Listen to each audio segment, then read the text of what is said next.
Los saludo, mis amados hermanos de Ministerios Ebenecer Playa del Carmen.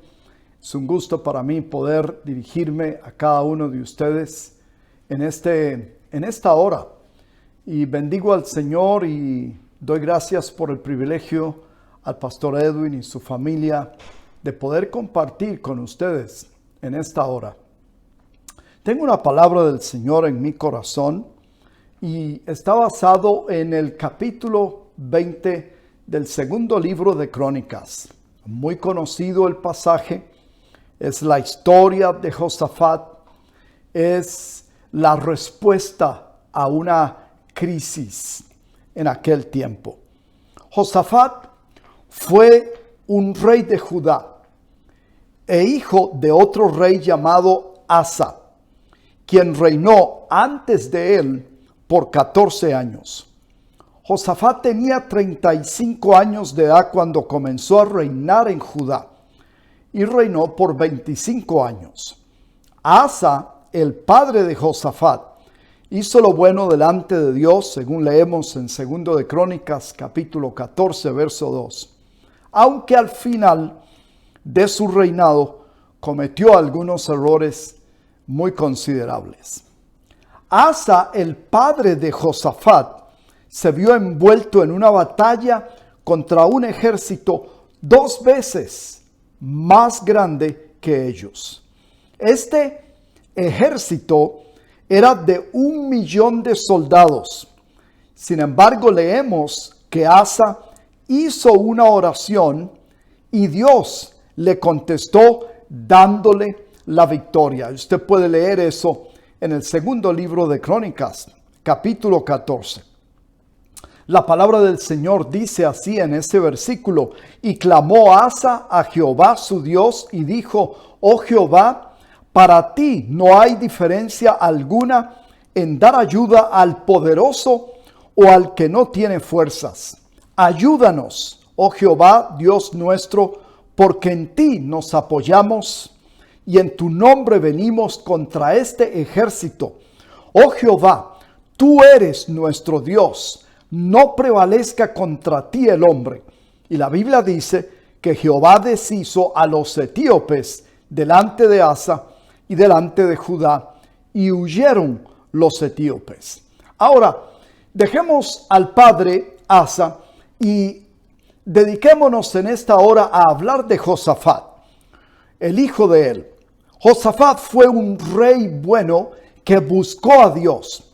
Las escrituras describen a Josafat de esta manera: y Jehová estuvo con Josafat, porque anduvo en los primeros caminos de David su padre, y no buscó a los Baales, sino que buscó al Dios de su padre, y anduvo en sus mandamientos, y no según las obras de Israel. Segundo de Crónicas, capítulo 17, versos 3 y 4. Les quiero conversar de lo que sucedió en una ocasión en que Josafat y su pueblo fueron atacados por una gran multitud. Algo parecido a lo que le había sucedido muchos años atrás a su padre Asa. El incidente nos muestra que cuando todo iba bien en el reinado de Josafat,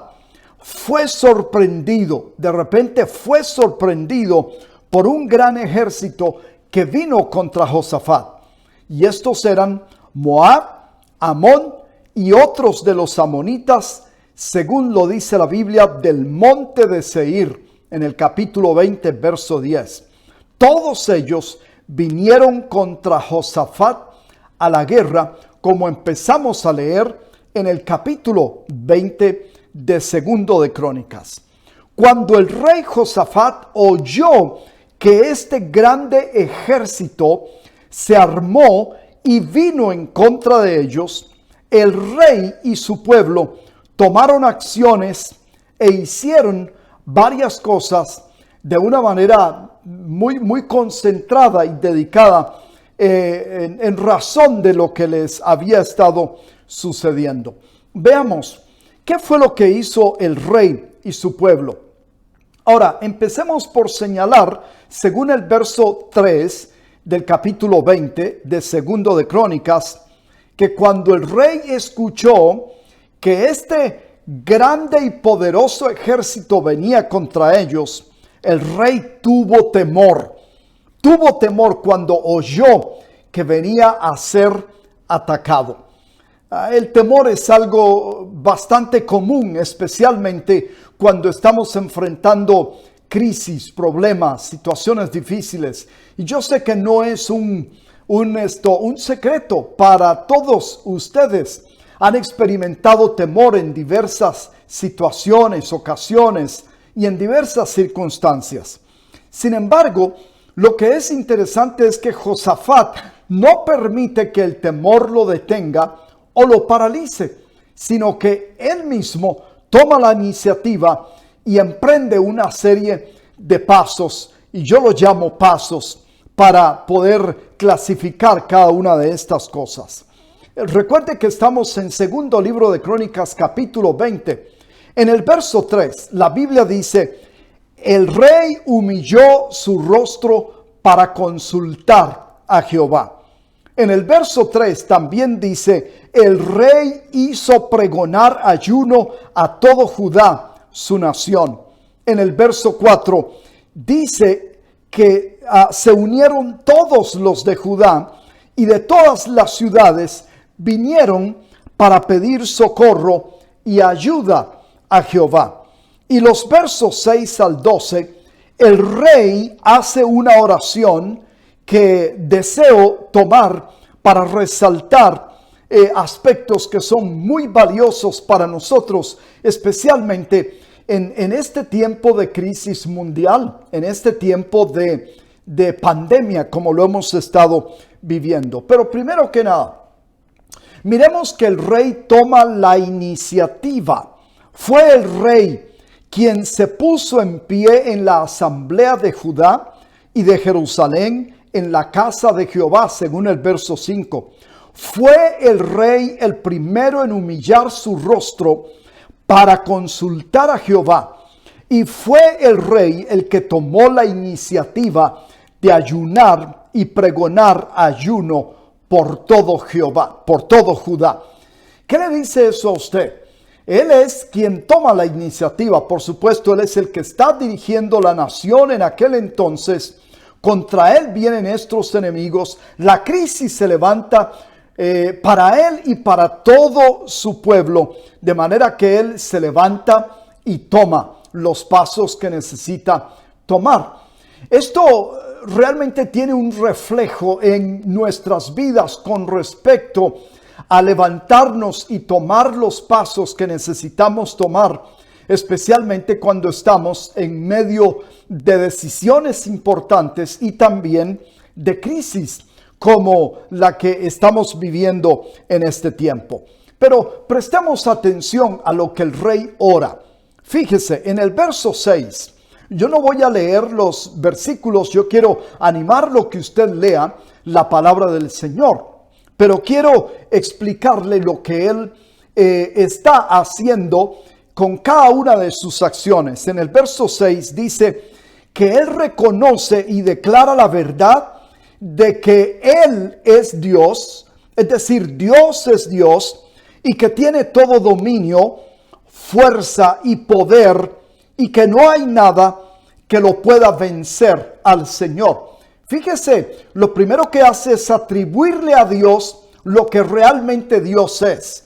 No tiene un falso concepto, una idea equivocada de lo que Dios es, sino que está hablando de acuerdo a la revelación de lo que Dios es. Muy importante para nosotros poder pensar, vivir y declarar lo que Dios es y no permitir que ideas erróneas lleguen a controlar nuestra manera de pensar. En el verso 7 y 8, el rey recuerda y declara los hechos poderosos de Dios del pasado. Y esto es muy importante porque esto le ayudó a saber y reconocer que Dios es y que todavía Dios estaba interesado en intervenir. Hay aspectos importantes aquí. Primero, recuerde que Dios no cambia y Él es el mismo ayer y hoy y para siempre. Segundo, su poder y su misericordia siguen siendo parte de la naturaleza de Dios. Por lo tanto, no solo en el pasado Dios manifestó estas cualidades maravillosas de Él, sino que también en ese tiempo. Y por otro lado, le da esta sensación de seguridad al rey y al pueblo de que el Dios de los cielos, que actuó y se glorificó en el pasado, también lo haría en el presente. En el verso 9, habla de la promesa que Dios les había dado de oír si oraban y buscaban su rostro. Y quiero recordarles que esa promesa está vigente para todos los que oran y buscan el rostro de Dios. La promesa de Dios es escucharte y responderte. Y en los versos 10 y 11, Josafat le plantea el problema que tiene con este ejército que viene contra ellos para atacarlos y destruirlos. Y él se lo plantea en detalle, lo cual es una enseñanza importante de que nosotros vengamos a Dios con todo lo que nos aqueja, con todo lo que nos preocupa, con todo lo que nos angustia y con todas las realidades que están formando parte de una crisis, de una situación difícil. En el versículo 12 admite que en ellos no hay la fuerza que necesitan para hacerle frente a los países que venían contra ellos, y tampoco sabían qué hacer.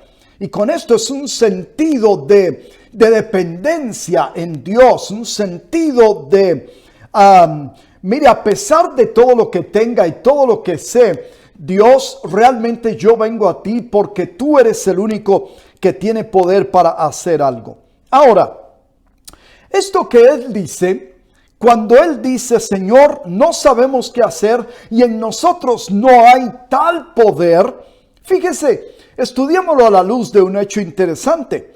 Esto que él dice es bueno verlo a la luz de la capacidad de sus ejércitos, porque en el versículo 17, verso 13 al 19, la Biblia dice que Josafat tuvo hombres de guerra muy valientes en Jerusalén. Y según el número que yo conté, porque clasifica varios grupos con la cantidad de miles de soldados, conté un total de 1.160.000 hombres de guerra, siervos del rey, sin contar lo que el rey había puesto en las ciudades fortificadas en todo Judá. Entonces, piense por un momento conmigo, con un ejército así, y que lo primero que se haga es buscar a Dios, esto nos da la razón por la que salieron bien de ese problema, de esa crisis que estaban enfrentando. Tremendo. En el capítulo 24, verso 14 al 17, ellos reciben la visita de un profeta, reciben una palabra de Dios que viene por medio del profeta Jaasiel, y sobre este vino el Espíritu de Jehová en medio de la reunión. Y miremos por favor la palabra que vino de parte de Dios a Josafat y a su pueblo allí en los versículos 14 y 17. Dijo así el profeta: oíd Judá todo, y vosotros moradores de Jerusalén, y tú, rey Josafat, Jehová os dice así: no temáis ni os amedrentéis delante de esta multitud tan grande, porque no es vuestra la guerra, sino de Dios. Mañana descenderéis contra ellos. He aquí que ellos subirán por la cueva de Cis, y los hallaréis junto al arroyo, antes del desierto de Jeruel. No habrá para que peleéis vosotros en este caso. Paraos, estad quietos y ved la salvación de Jehová con vosotros. Oh Judá y Jerusalén, no temáis ni desmayéis. Salid mañana contra ellos, porque Jehová estará con vosotros. ¡Wow! Esta palabra del Señor que reciben del profeta, ya la vamos a mirar, pero quiero que sepa algo. En todo tiempo de crisis, en toda situación de desafíos, de retos, como los que hemos estado viviendo durante estos 5-6 meses de este año, siempre habrá palabra del Señor para la cual hay que estar atento, para la cual hay que afinar nuestros oídos, escuchar y dejarnos ministrar y guiar por ella, y también en los casos en los que tengamos que obedecer su palabra. Pero mire lo que les dice el Señor a través del profeta Jaasiel. Los anima a no tener temor. Y esa es una palabra de Dios para ti, mi hermano y mi hermana. Dios te dice en esta hora, no tengas temor. Segundo, los afirma diciéndoles que Dios está interesado e involucrado en el conflicto. Es exactamente lo que el Señor te dice a ti el día de hoy. Él está interesado en lo que te está pasando, en lo que estás sintiendo, en lo que te está doliendo, en aquello que te angustia. Tanto así que Él ha dado órdenes ya en su palabra de que usted haga oraciones sin entrar en estados de ansiedad y que usted pueda echar sobre el Señor toda carga que está en su corazón. En tercer lugar, les da estrategias para el enfrentamiento, porque una de las cosas que Dios hace en medio de crisis y problemas es darnos sabiduría y entendimiento para poder tomar decisiones importantes y dar pasos que nos puede llevar por el camino hacia la victoria. En cuarto lugar, los alienta a tener fe y mirar la victoria antes de que la victoria existiera. Esa es la clase de visión que debemos de tener. Es aquella que está basada en la fe y en las promesas del Señor, no en nuestros sentimientos, sino en la promesa de Dios que Él hará su obra aún antes de que nosotros la veamos. La quinta cosa que vuelve a hacer el Señor es, los vuelve a inspirar a no tener temor. ¿Cuántas veces el Señor tenga que repetir una palabra o una administración especial a nuestras vidas? Él lo hará en su misericordia y en su bondad para ayudarnos. Y por último, les asegura su presencia. Les dice, yo estaré con ustedes. Es exactamente lo que Dios ha hecho con cada uno de ustedes. Les asegura su presencia. Ahora, continuando con los versículos del capítulo 20, en el verso 18 y 19, el rey y Judá deciden adorar y alabar a Dios por la palabra y confirmación recibidas. Todavía no miraban la victoria, ni sabían cómo lo lograrían, pero ya estaban alabando. Ya estaban adorando, ya estaban exaltando al Señor. Fue exactamente lo que Abraham hizo cuando recibió la promesa. El espacio entre el día que él recibe la promesa al día del cumplimiento de la promesa, llenó ese espacio con alabanza, con adoración y con expectativa. Exactamente lo que nosotros tenemos que hacer. En el verso 20, a la mañana siguiente, cuando sucedía el enfrentamiento, el rey exhorta a Judá y a sus soldados a creer en Dios y creer en su palabra, porque creer en ambas cosas proveen seguridad y soluciones. Escuche, el rey les dijo, crean en Dios y crean en su palabra.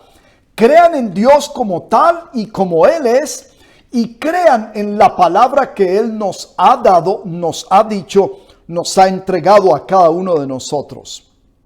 En el verso 21, se puso de acuerdo con los líderes y colocó a algunos que cantaran y alabaran y que dijeran, glorificad a Jehová, porque su misericordia es para siempre. Interesante, de tantas cualidades, de tantas características de Dios y de su naturaleza, Josafat es guiado por el Señor para resaltar su bondad y su misericordia. Glorificad a Jehová, porque su misericordia es para siempre. No dura un día, no dura una semana, es para siempre. En el versículo 22 dice que cuando los de Judá empezaron a cantar alabanzas a Dios, los enemigos se volvieron contra sí mismos y se destruyeron entre ellos. Interesante. Este es un capítulo que está matizado con alabanza y adoración. Tienes que leerlo una y otra vez. La alabanza y la adoración al Señor están a través, es un factor dominante, no solo en el capítulo, pero en la realidad, en la historia, en lo que les está pasando. Yo pregunto, ¿es la alabanza y la adoración un factor dominante en nuestros pensamientos, en nuestras bocas, en nuestro corazón? Es exactamente lo que nosotros hacemos aún en tiempos de crisis. La alabanza y la adoración al Señor hace muchas cosas en nuestras vidas. Y estoy seguro que ustedes han oído tremendas enseñanzas de un gran predicador y adorador como es su pastor, el hermano Edwin. Pero quiero recordarles 2 o 3 cosas importantes. La alabanza y la adoración magnifica a Dios ante las circunstancias adversas. Si las circunstancias están en este nivel, la alabanza y la adoración hará que Dios esté visto en este nivel. Él siempre es más grande y más poderoso. La alabanza y la adoración magnifican a Dios ante las circunstancias. Segundo, la alabanza y la adoración tranquilizan nuestra alma. Nuestros pensamientos y nuestras emociones vienen a encontrar su lugar preciso, su lugar para colaborar, su lugar para trabajar y su lugar para hacernos funcionar apropiadamente en medio de una crisis. Y tercero, la alabanza y la adoración fortalecen, alimentan la fe que tenemos en Dios y en su palabra. Entonces, mis amados hermanos y amigos, ¿qué haremos? Esta es una historia rica en contenido y verdades que deben ser aplicadas en nuestro tiempo y muy especialmente en medio de esta pandemia del coronavirus que estamos viviendo. Por lo tanto, yo quiero animarles en esta hora a que apliquemos lo siguiente, porque no solo esta historia, sino que la palabra de Dios nos autoriza a hacerlo. A ver, veamos cada una de estas cosas. En primer lugar, es natural que sintamos temor y estemos angustiados por los resultados y las consecuencias del COVID-19. Pero también necesitamos hacer lo mismo que hizo el rey. ¿Qué fue lo que él hizo? Número 1, humillemos nuestro rostro para buscar a Dios. Humillemos nuestra cabeza para buscar al Señor, su palabra, su dirección y sus respuestas. Número 2, unámonos con otros a orar y clamar.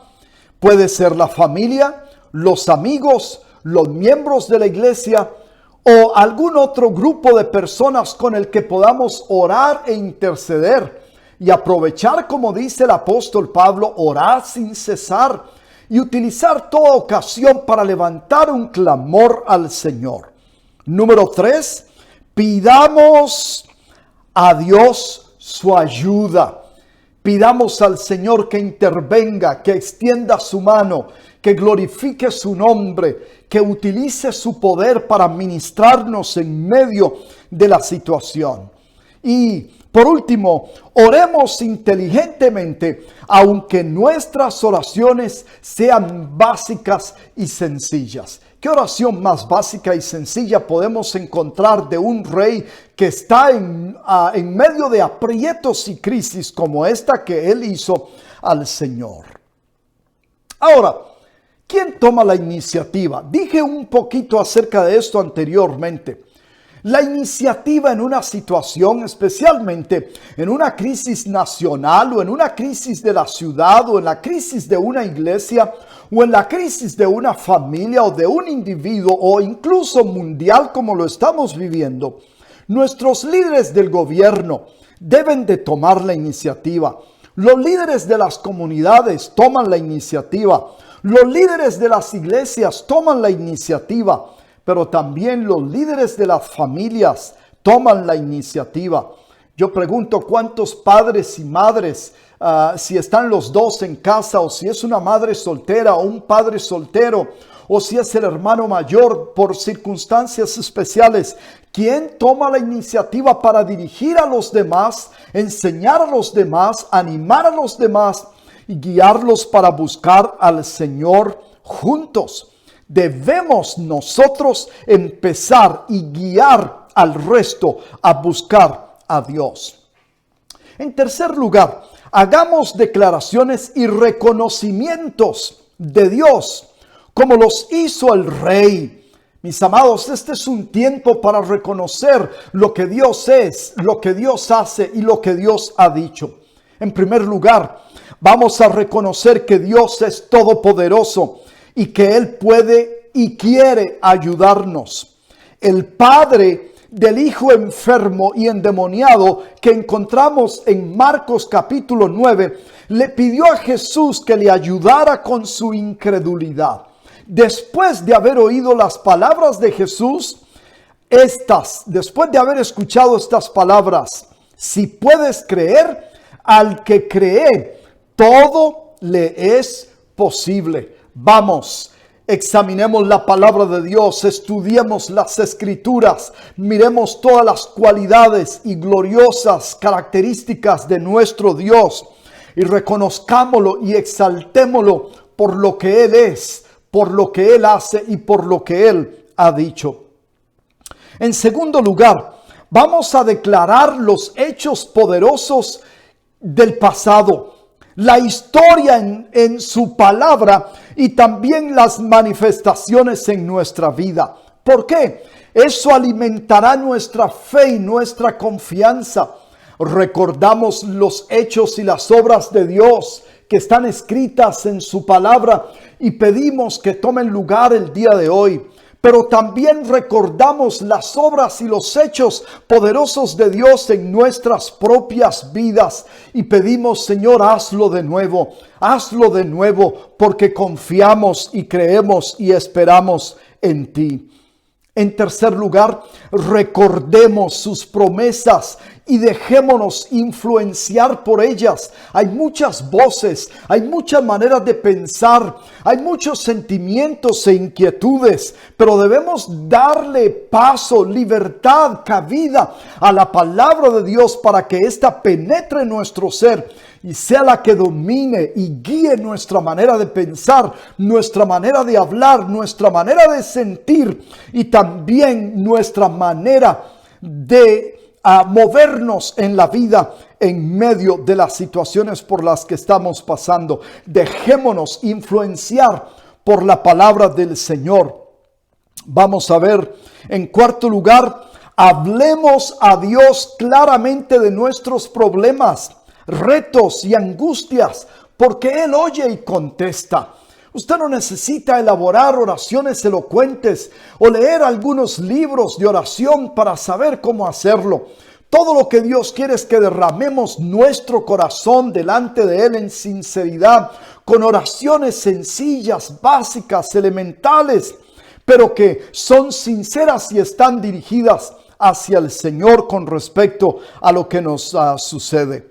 Y por último, con humildad admitamos que aunque seamos lo que seamos y tengamos lo que tengamos, ya sea capacidades, conocimientos o recursos, no podemos resolver la situación si Dios no interviene. Nuestra ayuda viene de Él, no viene de nosotros mismos, viene de su palabra, no viene de nuestras propias palabras. Así es que vamos a reconocer y a declarar y a depender de nuestro Señor. Algo más que necesitamos aplicar, que leemos en la historia, es que tenemos que oír la palabra de Dios, porque aunque todo cambia alrededor nuestro, la palabra de Dios permanece viva y activa. Mis hermanos, sus palabras en todo lugar nos anima a lo mismo. ¿Qué es lo que nos dice? Nos anima, no tengan miedo, no tengan miedo. Nos afirma diciéndonos que Dios está interesado e involucrado en lo que nos sucede.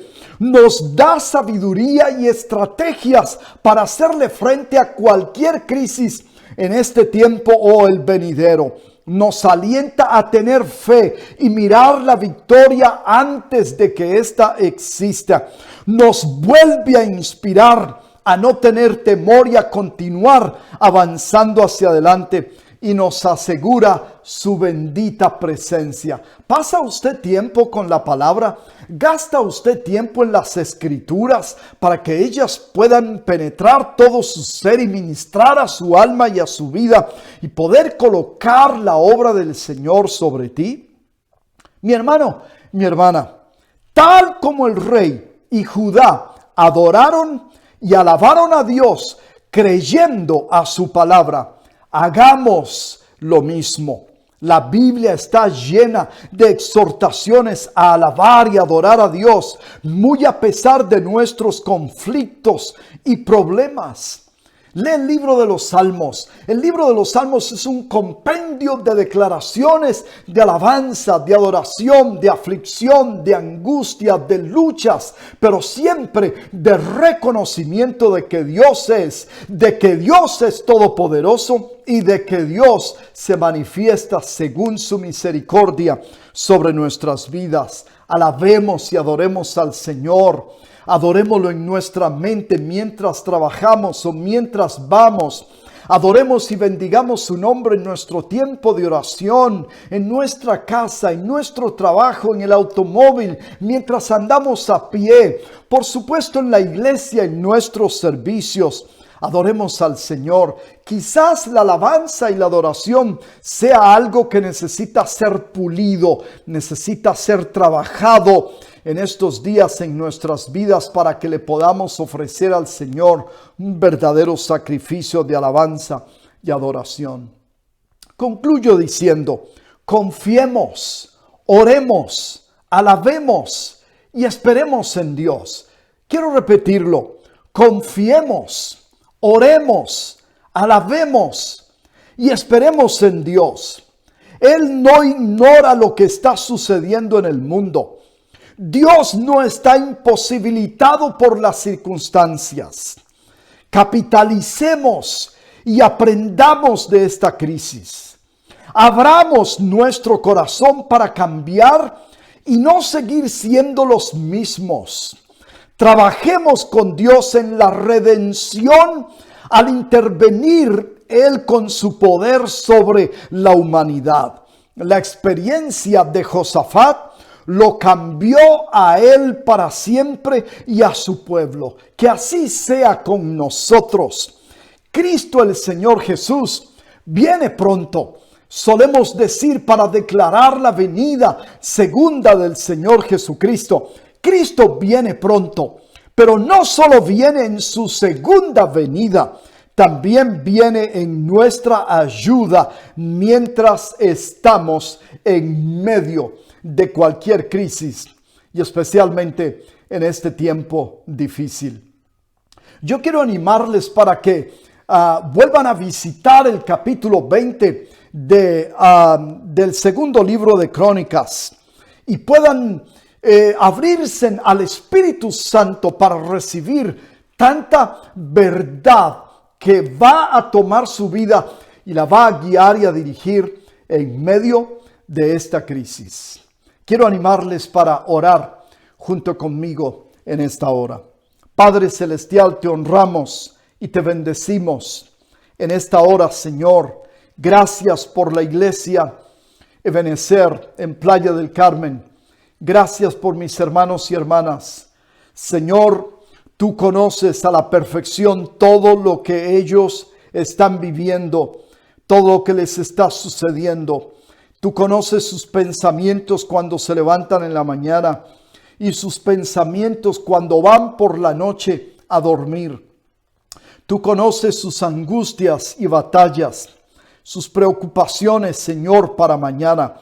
Yo te pido que vengas ahora mismo ministrando a sus corazones, a sus almas, a su ser, Señor, tu paz, tu tranquilidad, aquella que está basada y fundamentada en que tú tienes la vida de ellos, su familia y su futuro en tus manos, Señor. Nada se cae de tus manos, nada se sale, Señor, de tu vista, de tu mirada. Nada, Dios mío, se descontrola en el marco de tu propósito y de tu plan. Te pido que cada uno de ellos sea bendecido y sea ministrado en esta hora, Señor, para la gloria de tu nombre. Gracias en el nombre de Jesús de Nazaret. Amén y amén. El Señor les bendiga y gracias por darme la oportunidad de compartir la palabra del Señor con ustedes.